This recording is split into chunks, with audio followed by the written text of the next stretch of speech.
brand reputation management. We always have this coming across.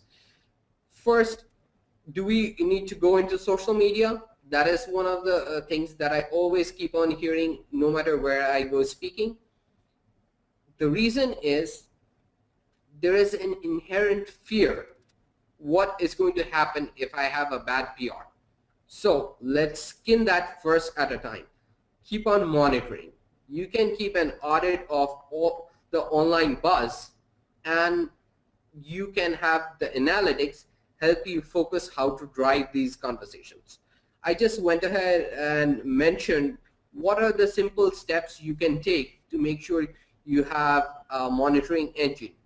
All the things that I have listed over there, some of them are premium companies that provide you the service, but things like Google Alerts and Cyber Alerts, stuff like that, it is completely free.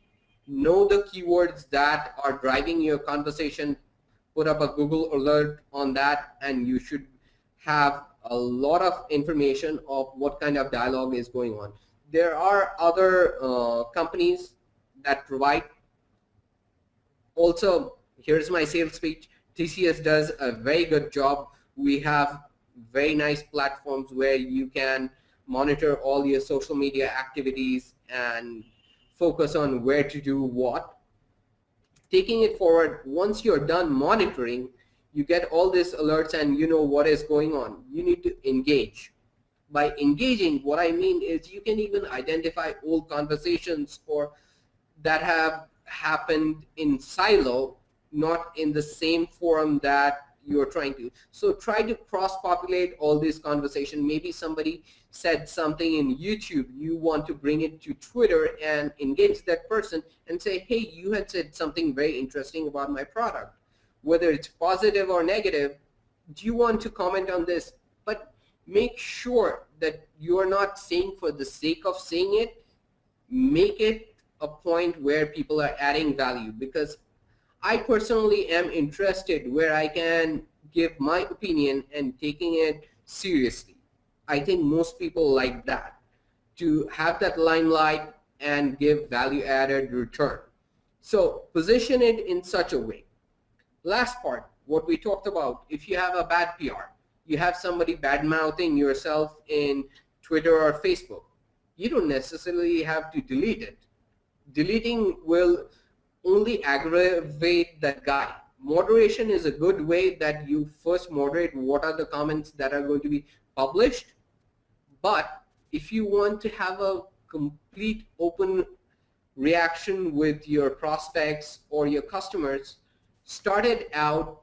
Whenever there is a problem, give a positive approach. The first 4 lines should be about how positive your product is, and then tell them that we're taking it offline. I'm having somebody call you back.